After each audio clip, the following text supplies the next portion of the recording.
देखिए इसमें जो पहला टॉपिक है वो हो जीवन अवधि। जीवन अवधि क्या होता है आप लोगों को मैं ध्यान से समझो, ठीक है।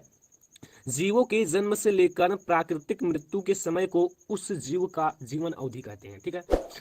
देखिए स्टूडेंट, चाहे जो जीव हो, ठीक हो, तो उसके जो जन्म से लेकर और प्राकृतिक मृत्यु तक, यानी कि जब उनकी मृत्यु हो जाती है, ठीक है, प्राकृतिक रूप से, तो प्राकृतिक मृत्यु के समय को उस जीव का जीवन अवधि कहते हैं, ठीक है। तो ये आप लोगों को समझ में आया, ठीक है। जैसे अगर किसी का जन्म 1980 में हुआ हो और मृत्यु मृत्यु कब हुआ हो, 2017 में, तो इनके बीच का जो आप लोगों का समय होता है उन्हें हम लोग जीवन अवधि कहते हैं, ठीक है। इतना समझ में आया, इसी को हम लोग कहते हैं जीवन अवधि। तो आइए अब हम लोग अगला टॉपिक देखते हैं। अगला टॉपिक है आप लोगों का जनन। जनन क्या होता है स्टूडेंट? जनन आप लोग समझ लीजिए, अपने समान संतान उत्पन्न करना ही जनन कहलाता है। अपने समान संतान उत्पन्न करना ही जनन कहलाता है। अगर हम देखें मनुष्य को, तो मनुष्य अगर मनुष्य है तो वो मनुष्य की तरह ही जीव उत्पन्न करेगा। अगर हम देखें कुत्ता को, तो कुत्ता भी कुत्ते को ही जन्म देगा, ठीक है। मतलब आप लोग ये समझिए कि अपने समान संतान उत्पन्न करना ही जनन कहलाता है। चाहे जो हो वो वही संतान उत्पन्न करेगा जो होगा, ठीक है। तो अपने समान संतान उत्पन्न करना ही जनन कहलाता है। आगे देखते हैं हम लोग। अब स्टूडेंट हम लोग देखेंगे जनन के प्रकार। जनन कितने प्रकार के होते हैं? तो यहाँ आप लोग देख सकते हैं जनन दो प्रकार के होते हैं, लैंगिक जनन, अलैंगिक जनन, ठीक है। सेक्सुअल रिप्रोडक्टिव, ठीक है, एंड असेक्सुअल रिप्रोडक्शन, ठीक है। ये आपके होते हैं जनन के प्रकार। दो प्रकार के होते हैं, लैंगिक और अलैंगिक। इससे मैं आप लोगों को अच्छे से समझाने वाला हूँ, ठीक है। और भी ये मुख्यतः दो प्रकार के होते हैं, तो ये आप लोगों को समझ में आ गया होगा। तो इसे आप लोग नोट बना लीजिए, नोट कर लीजिए। पहले आप लोग देखिए जीवन अवधि, फिर जनन के प्रकार, ये दो प्रकार के, ठीक है। तो अब हम लोग देखेंगे पहले अलैंगिक जनन। अलैंगिक जनन क्या होता है इससे मैं आप लोगों को समझा देता हूँ स्टूडेंट, ठीक है। अलैंगिक जनन, इस जनन में सिर्फ एक ही जनक की आवश्यकता होती है, ठीक है।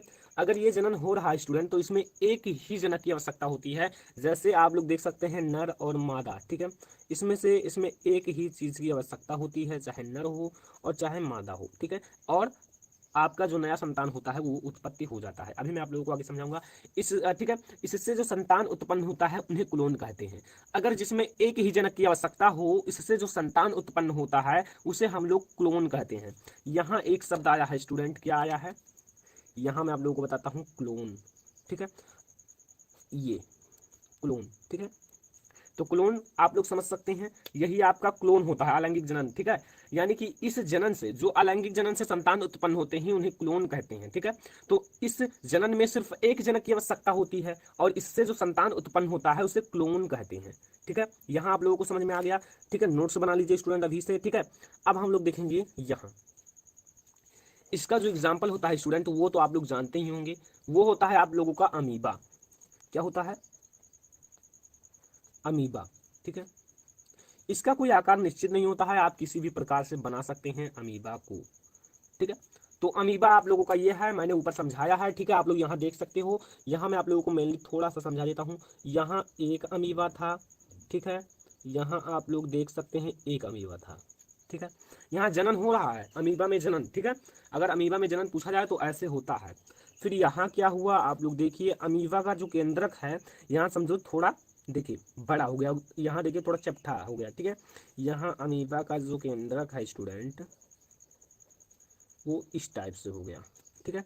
यहाँ जो हुआ केंद्रक, मतलब इसके जनन में जो होता है पहले तो वैसे केंद्रक होता है सिंपल, फिर ये इस प्रकार से हो जाता है, ठीक है। फिर यहाँ क्या होता है, ये दो भागों में जो आप लोगों का अमीबा है वो दो अमीबा में विभाजित हो जाता है और एक एक अलग अलग केंद्रक आ जाते हैं, ठीक है। ऐसे होता है अमीबा में जनन, ठीक है। यहाँ आप लोग समझ सकते हो, ठीक है।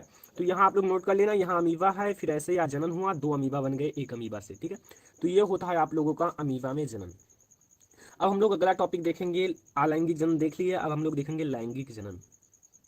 लैंगिक जनन में क्या है स्टूडेंट, इस जनन के लिए दो विपरीत जनकों की आवश्यकता होती है। देखिए स्टूडेंट, जो आप लोगों का अलैंगिक जनन था उसमें केवल एक जनक की आवश्यकता होती थी, केवल नर हो या मादा हो। इसमें क्या होगा, इस जनन के लिए विपरीत दो प्रकार के जनक की आवश्यकता होती है, ठीक है। इस जनन में के लिए दो विपरीत जनकों की आवश्यकता होती है, ये तो आप लोगों को समझ में आया। जैसे आप लोगों का विपरीत नर और मादा, ठीक है। यहाँ दो विपरीत जनकों की आवश्यकता होती है। अभी मैं आप लोगों को नीचे समझाऊंगा अच्छे से। तो ये आप लोगों को लैंगिक जनन तो समझ में आ गया होगा, ठीक है। अब यहाँ हम लोग देखेंगे कैसे होता है लैंगिक जनन, ठीक है। यहाँ क्या होगा, नर है और मादा है। नर से नर युग्मक होता है, मादा से मादा युग्मक होता है, ठीक है। नर में क्या होता है, शुक्राणु, मादा में क्या होता है, अंडाणु, ठीक है, अंडाणु। तो ये आप लोगों को तो समझ में आया होगा, शुक्राणु और अंडाणु। यहाँ आप लोग थोड़ा सा समझो, ठीक है। बेसिक है, नर में नर युग्मक, मादा में मादा युग्मक, फिर नर में आपका शुक्राणु, मादा में आपका अंडाणु, फिर ये दोनों से क्या होता है, युग्मनज, युग्मनज जिसे हम लोग कहते हैं शिशु, ठीक है। तो यहाँ आप लोगों का होता है लैंगिक जनन। लैंगिक जनन की विधियां भी हैं, अलैंगिक जनन की विधियां भी हैं, जो कि बहुत ही ज़्यादा महत्वपूर्ण हैं विधियां, जो इनके वो हर साल 2 या 1 नंबर या 4 नंबर में भी पूछे जाते हैं। तो लास्ट तक देखते रहिए। आइए हम लोग आगे देखते हैं। अब यहाँ पहले आप लोग समझिए अलैंगिक जनन की विधियां, जिसमें केवल एक जनक की आवश्यकता होती है। इनकी कई सारी विधियां हैं, मैं आप लोगों को 5 विधियों को बताने वाला हूं। आई होप कि आप लोग प्रीवियस जो आप लोगों का क्लास 10 में भी पढ़े होंगे इन सारे को, लेकिन अगर आप लोग ध्यान से देखोगे तो यही समझ में आने वाला है, क्योंकि बहुत ही ज़्यादा इंपॉर्टेंट है, ठीक है।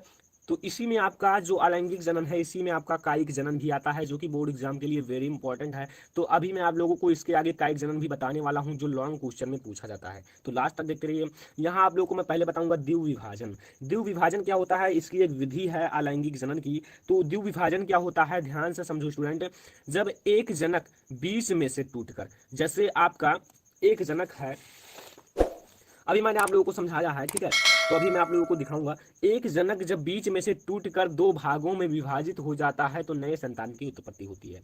जैसे एक जनक है वो बीच में से टूट जाए, यानी कि टूट जाए या अलग अलग हो जाए, ठीक है, विभाजित हो जाए, तो उस नए संतान की उत्पत्ति होती है, ठीक है। उसे हम लोग कहते हैं द्विव विभाजन। जैसे आपको एग्जाम्पल है अमीबा, यूग्लिना, प्रोटोजोआ। इसमें से मैंने आप लोगों को अभी अभी इसी के आगे वाले टॉपिक में समझाया है अमीबा को। अमीबा मैंने इसका एग्जाम्पल लिया है, ठीक है। अमीबा में जब मैंने उसका एग्जाम्पल लिया है, और वो अमीबा जो है 2 भागों में, यानी कि 2 अमीबा में विभाजित हो जाता है। अभी मैंने जस्ट इसके आगे समझाया है, ठीक है। एक अमीबा 2 अमीबा में हो जाते हैं, यानी कि 2 आपके अमीबा विकसित हो जाते हैं, ठीक है। तो यहाँ आपका है अमीबा, यूग्लिना, प्रोटोजोआ। 3 एग्जाम्पल्स हैं, अगर आप लोगों को जो इजी लगे उसे याद कर लीजिए। अमीबा तो आप लोगों को ऑलरेडी याद होगा, ठीक है, और भी आप लोग याद कर सकते हैं। यूग्लिना, प्रोटोजोआ भी आप लोग याद कर लीजिए, क्योंकि पूछा जाता है अगर बहुविकल्पीय में यूग्लिना, ठीक है, में कौन सा विभाजन होता है, एक विभाजन, द्विव विभाजन, बहुविभाजन, ऐसे पूछ लेता है, ठीक है। तो आगे बढ़ते हैं, ठीक है। यहाँ आपका आता है बीजाणु जनन, ठीक है। बीजाणु जनन क्या होता है, जिसमें देखिए स्टूडेंट, जिसमें जनन लगा हो उसमें जनन होगा, लेकिन जो आपका बीजाणु है तो बीजाणु जनन, यानी कि बीजाणुओं द्वारा जनन, ठीक है। देखिए स्टूडेंट कितना ईजी है, आप लोग ध्यान से समझो, मैं आप लोगों को बताता हूँ, ठीक है। बीजाणु जनन में क्या है, बीजाणु जनन में जीव बीजाणु उत्पन्न करते हैं, ठीक है। जो बीजाणु जनन है स्टूडेंट, इसमें जीव जो है वो बीजाणु उत्पन्न करते हैं, ठीक है। बीजाणु उत्पन्न करेंगे तो बीजाणु जो होते हैं, बीजाणु ऐसे ऐसे कई सारे होते हैं, तो ये सब नए नए चीजों में निर्माण होंगे, नए विकसित होंगे, ठीक है, नए पौधे, ठीक है। तो ये बीजाणु द्वारा जनन होता है। जैसे आपका है पेनिसिलियम, ठीक है, पेनिसिलियम, यहाँ मैं लिख देता हूँ दोबारा, पेनिसिलियम, ये होता है बीजाणुओं द्वारा जनन का एग्जाम्पल। वेरी इंपॉर्टेंट एग्जाम्पल है, बहुत बार पूछा गया है, ठीक है। तो यहाँ आपका होता है पेनिसिलियम। अगर आप लोगों को मैं एक बार और समझा देता हूँ तो बहुत ही अच्छा रहेगा, क्योंकि बीजाणु जनन जो होता है इसका नाम है बीजाणु जनन, और बीजाणु जनन में जीव बीजाणु उत्पन्न करते हैं और अंकुरित होकर संतान उत्पन्न करते हैं, जैसे पेनिसिलियम, ठीक है, समझ में आया। अब हम लोग आगे देखेंगे स्टूडेंट। अब आता है आप लोगों का मुकुलन। मुकुलन आप लोग 10th में भी पढ़े होंगे, ठीक है, बहुत ही इजी है अगर आप लोग एक बार समझोगे तो। मुकुलन का अगर आप लोग एग्जांपल देखें तो एग्जांपल जो होता है, पहले आप लोग एग्जांपल समझ लीजिए, इसका एग्जांपल होता गया है, ठीक है। तो इसका जो एग्जांपल होता है स्टूडेंट, वो होता है ईस्ट और हाइड्रा, ठीक है। स्टूडेंट ये आप लोगों के जो हैं, ये आपके छोटे छोटे क्वेश्चन में आते हैं, तो इसमें आपको ज़्यादा टाइम नहीं वेस्ट करना है, आप लोगों को इसका एग्जाम्पल लिखना है, परिभाषा लिखना है, ठीक है, बस। तो यहाँ आप लोगों को मैं बताता हूँ, जनक के शरीर में मुकुल बनता है। जैसे आप लोगों का जनक है, जनक, उसके शरीर में ऐसे मुकुल बनता है, ठीक है, ठीक है, जनक के शरीर में मुकुल बनता है। जनक के शरीर में मुकुल बनता है और जनक के शरीर से अलग होकर नए संतान की उत्पत्ति करता है। स्टूडेंट जो जनक होता है, जैसे आपका ईस्ट है या हाइड्रा है, इनके शरीर में जो है मुकुल बनता है, और मुकुल जो होता है संतान के, जो आप लोगों का सॉरी देखिए, जनक के शरीर में मुकुल बनता है और जनक जो होता है उनके शरीर से अलग होकर, उनका जो शरीर है यानी कि जनक का जो पूरा पौधा है उनसे अलग हो जाता है और नए संतान की उत्पत्ति कर लेता है, जैसे आपका ईस्ट एवं हाइड्रा। ठीक है, समझ लीजिए एग्जाम्पल्स भी बहुत ही ज़्यादा इंपॉर्टेंट है। अगर आप लोग एग्जाम्पल समझोगे तो आप लोगों को बेहद ही अच्छा लगेगा, और आप लोगों को लिखना भी है एग्जाम्पल बोर्ड एग्जाम में। बिना एग्जाम्पल के आप लोगों को पूरा मार्क मिलने वाला नहीं है, तो आप लोग एग्जाम्पल भी साथ में नोट कर लिया करो। ठीक है, तो यहाँ आप लोगों को मैंने बताया है ईस्ट एवं हाइड्रा। आगे है स्टूडेंट खंडी भवन। खंडी भवन का अर्थ होता है खंड खंड में टूटना।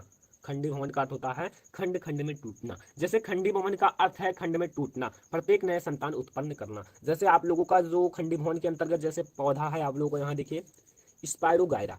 स्पायरोगायरा अगर है तो वो खंड खंड में टूट जाता है। ठीक है, तो टूट जाता है, जैसे आप लोगों का स्पायरोगायरा है। ठीक है, यहाँ मैं आप लोगों को वैसे समझाता हूँ। ठीक है स्टूडेंट, तो यहाँ जो है ये खंड खंड में अगर टूट जाए, ठीक है, तो यहाँ जो एक एक खंड जो होता है नए संतान की उत्पत्ति करते हैं। ठीक है, अगर 5 है तो 5, 6 है तो 6, 7 है तो 7, 8 है तो 8। ठीक है, तो यहाँ यही होता है स्टूडेंट। तो ये होता है खंडी भवन स्पायरोगायरा। ठीक है, स्पायरोगायरा इसका बहुत ही मुख्य एग्जाम्पल है। अब मैं आप लोगों को समझाने वाला हूँ अगला टॉपिक, पुनरुत भवन। पुनरुत भवन में क्या है, इसमें आप लोग समझिए स्टूडेंट, पुनरुत भवन बहुत ही एग्जाम्पल और बहुत ही अच्छा है। ठीक है, देखिए जीव का कटा हुआ भाग नए संतानी बना लेता है। इसमें जो जीव हैं उनका कटा हुआ भाग नया संतान बना लेता है। यहाँ मैं आप लोगों को नीचे समझाऊंगा। ठीक है, बहुत ही अच्छे से। यहाँ जैसे आप लोगों का है प्लेनेरिया, अमीबा, हाइड्रा। यहाँ मैंने एक एग्जाम्पल लिया है, यहाँ आप लोग देख सकते हैं, ये है आप लोगों का एक पौधा। ठीक है, ये इसे कई भागों में काट दिया गया। यहाँ ये। ठीक है, तो यहाँ देखिए ये हर एक भाग जो होता है नए संतान की उत्पत्ति कर लेता है खंडी भवन में। देखिए जीव का कटा हुआ भाग, जैसे इसका हर एक कटा हुआ भाग ऐसे फिर से नए संतान की उत्पत्ति कर लेता है, फिर इसी तरह बन जाता है। ठीक है, तो यहाँ आप लोगों को खंडी भवन तो समझ में आ गया होगा। अब हम लोग अगला टॉपिक कायिक जनन देखने वाले हैं। थोड़ा लॉन्ग टॉपिक है लेकिन बहुत ही मजा आने वाला है, तो लास्ट तक देखते रहिए। ठीक है स्टूडेंट, तो आई होप कि आप लोगों को इसके अगला वाला जो टॉपिक्स हैं सब समझ में आ गए होंगे। अगर मैं पूछूं तो आप लोग सब बता दोगे। ठीक है, लेकिन पूछने की जरूरत नहीं है, मैं आप लोगों को टेस्ट भी लूंगा। ठीक है, तो यहाँ मैं आप लोगों को पहले बताऊंगा कायिक जनन। कायिक जनन आपका होता क्या है। ठीक है, पहले मैं आप लोगों को एक डायग्राम से समझाऊंगा, फिर एक एक का अच्छे से वर्णन करने वाला हूँ। ठीक है, कायिक जनन क्या होता है। ठीक है, कलम लगाना तना द्वारा, पर्ण द्वारा यानी कि पत्तियों द्वारा। ठीक है, तो पहले आप लोगों को मैं समझाता हूँ कायिक जनन। ठीक है, पहले आप लोग कायिक जनन समझ लो, फिर ये समझो। ठीक है, कायिक जनन होता क्या है, पहले आप लोग जब समझोगे तभी तो ये समझ पाओगे।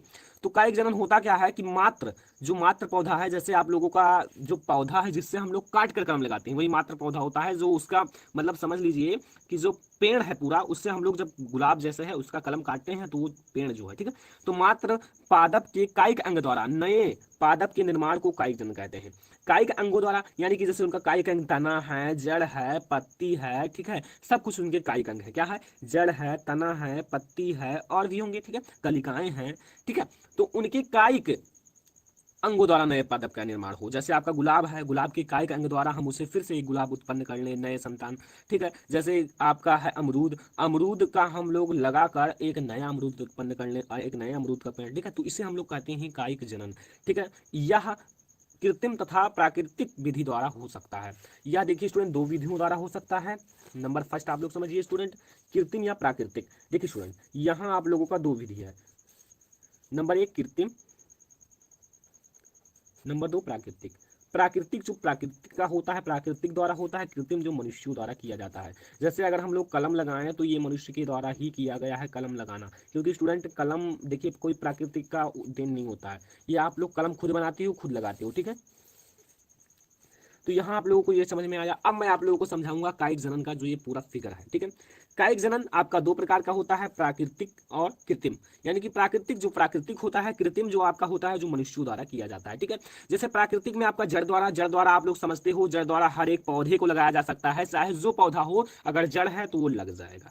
तना द्वारा हर एक पौधे को नहीं लगाया जा सकता। पर्ण पत्तियों द्वारा भी हर एक पौधे को नहीं लगाया जा सकता। ठीक है, तो ये सब आपके हैं प्राकृतिक। और कृत्रिम में है कलम लगाना, दाब लगाना, रोपण, कलिका। कलिका जैसे आपका आलू है, आलू में देखिए अगर कई दिन आप रख दीजिए तो उसमें से भी कलिकाएं निकलती रहती हैं। ठीक है, तो ये आपको समझ में आया कायिक जनन होता क्या है।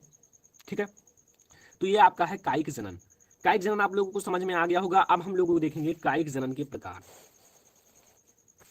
कायिक जनन के मैंने बताया है प्राकृतिक प्रकार, आप लोगों को प्राकृतिक कायिक जनन समझाता हूं और उसके जो एग्जांपल्स है उसे समझाता हूं। यह कायिक जनन पादपों में स्वतः होता है, यानी कि स्वतः होता है। अगर आपका जो स्टूडेंट अगर जड़ है तो कोई भी पेड़ अगर लगाया जाएगा वैसे पड़ा भी रहेगा तो वो लग जाएगा। तो ये स्वतः होता है या निम्न कायिक भागों द्वारा होता है। नंबर एक, नंबर एक है आपका जड़ों द्वारा। जड़ों द्वारा आपका है, देखिए इसमें पादप के जड़ों से नए संतान का उत्पत्ति होता है। जैसे देखिए स्टूडेंट, अगर समझ लीजिए कोई पौधा है,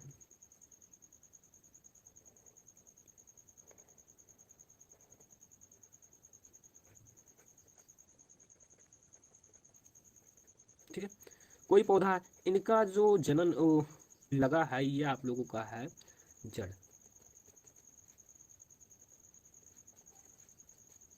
जड़, ठीक है। तो इसमें जो होता है जड़ों द्वारा, जो आप लोगों का जड़ों द्वारा इसमें ये निर्माण होते हैं जो पौधा है, ठीक है, जड़ों द्वारा। समझो यहाँ मैं आप लोगों को समझाऊंगा, ये देखिए मैंने बनाया है, ठीक है, ये देखिए यहाँ आपका भूमि है पूरा, और इसमें जड़ों द्वारा जो होते हैं उनका निर्माण होता है, ठीक है। तो वो आपके होते हैं क्या, जड़ों द्वारा। जैसे शीशम, अमरूद, आम, ये सब जड़ों द्वारा इनके जो नए पौधे हैं निर्माण होता है। तो जड़ों द्वारा आप लोग इस प्रकार से कर सकते हो, ठीक है। चित्र भी मैंने साथ में बनाया, इस प्रकार से बनाओ या इस प्रकार से बनाओ, नो एनी इफेक्ट, आप लोग चाहे जैसे बना सकते हो, ठीक है। हमारे साथ पढ़िए और आगे हम लोग देखेंगे, बहुत ही इंपॉर्टेंट है आप लोगों के लिए, तो लास्ट तक देखते रहिए, आगे वाला टॉपिक सबसे ज़्यादा लास्ट वाला इंपॉर्टेंट है, ठीक है। तो यहाँ आप देखेंगे तना द्वारा। तना द्वारा कैसे होगा, तने अनेक प्रकार से रूपांतरित होकर कायिक जनन कर नए पादप का निर्माण करती हैं। तने द्वारा मैं आप लोगों को दो प्रकार से समझाने वाला हूँ, एक भूमिगत तना और एक वायवीय तना। तो देखिए, तने अनेक प्रकार से रूपांतरित होकर कायिक जनन कर नए पादप का निर्माण करती हैं। जो तने होती हैं अनेक प्रकार से रूपांतरित हो जाती हैं, ठीक है, अनेक प्रकार से रूपांतरित होकर कायिक जनन पर कर नए पादप का निर्माण करती हैं। जैसे भूमिगत तना है, भूमिगत तना के अंतर्गत जैसे विभिन्न प्रकार के भूमिगत तना, आलू, प्रकंद, अदरक, इनमें जो होता है भूमिगत तना होते हैं, जैसे भूमि के अंदर, ठीक है। तो आइए मैं आप लोगों को समझाता हूँ कैसे। यहाँ मैंने एक चित्र बनाया है जो कि है पोटैटो का, आलू का। आलू में आप लोग देख सकते हैं ऐसे ऐसे होती हैं, उसमें देखिए कलिका निकल रही हैं। यहाँ अगर देखिए स्टूडेंट, अगर जो किसान होते हैं इस आलू को अगर खेतों में बोते हैं तो उसे ऐसे काट देते हैं, क्योंकि अगर सीधे वो कर दें तो उसमें क्या होता है स्टूडेंट, सड़ जाते हैं, ठीक है। सड़ इसलिए जाते हैं क्योंकि उसमें से कलिकाएं निकलती रहती हैं, अगर घर पे ही रख दो कुछ दिन तो वो आलू खराब हो जाते हैं। तो इसलिए इन्हें किसान काट कर लगाते हैं, और प्रत्येक कटा हुआ भाग जो होता है नए कलिका निकालती हैं, नए आलू का निर्माण करती हैं, ठीक है। तो इसमें जो ये निकल रही है सब कलिकाएं हैं। तो यहाँ मैं आप लोगों को समझाऊंगा वायवीय तना। वायवीय तना क्या है स्टूडेंट, जैसे आप लोग कुछ पादपों के तनों से नए पादप का निर्माण होता है। जैसे गन्ना, गन्ना कैसे होता है स्टूडेंट, गन्ना तो आप लोग जानते ही होंगे, ठीक है। गन्ना आप लोग देखिए स्टूडेंट,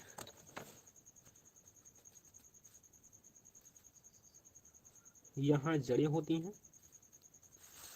और गन्ना कुछ इस टाइप से होता है,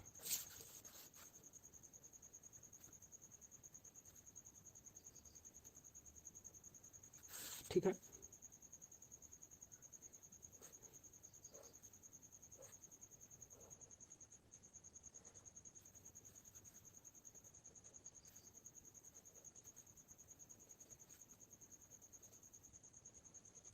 ये ठीक है, ये है गन्ने, ठीक है।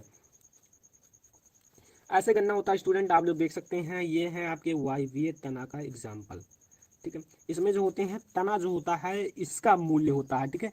अगर ये ना हो तो ये ऊपर का तो आपका हरा भाग है, नीचे का आपका जड़ है, मेन पॉइंट क्या है, ये बीज का, ठीक है, ये जो तना है, तो यही आपका होता है इसका एग्जाम्पल। तो यहाँ आप लोगों को समझ में आ गया होगा वायवीय तना। अब हम लोग देखेंगे पत्तियों द्वारा। पत्तियों द्वारा कैसे होता है आप लोगों को मैं समझाता हूँ, पत्तियों द्वारा जनन। अब हमारा स्टूडेंट अगला आता है पत्तियों द्वारा जनन। यहाँ आप लोगों को मैं पहले समझा दूंगा, फिर आप लोग देख लेना, ठीक है। पत्तियों द्वारा जनन कैसे होता है, देखिए स्टूडेंट मैं आप लोगों को पहले चित्र समझा देता हूँ, फिर आप लोगों को पूरा समझ में आ जाएगा, कुछ दिक्कत नहीं होने वाला है।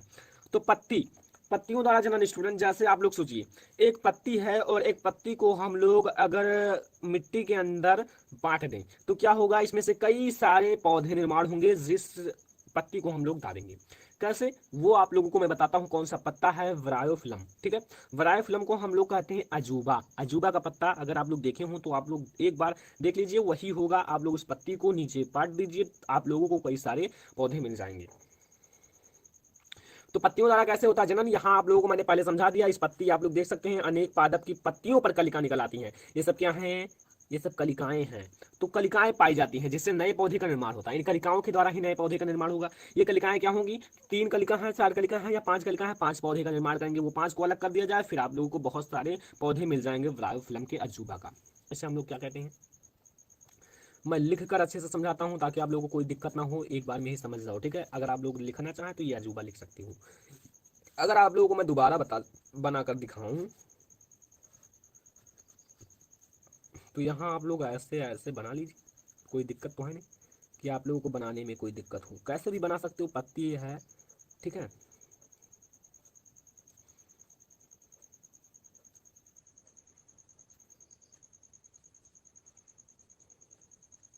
ये इसमें क्या होगा, कई सारे कलिकाएं निकलेंगी ऐसे, ठीक है, कई सारे कलिकाएं निकलेंगी।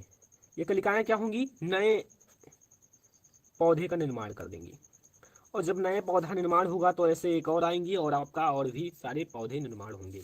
तो यहाँ आप लोगों का हो जाता है स्टूडेंट, पत्तियों द्वारा जनन। अनेक पादप की पत्तियों पर कलिकाएं पाई जाती हैं और जिससे नए पौधे का निर्माण होता है, जैसे ब्रायोफिलम। यहाँ आप लोग, यहाँ मैं चित्र लिख देता हूँ, आप लोग चित्र भी देख सकते हो स्टूडेंट, ठीक है।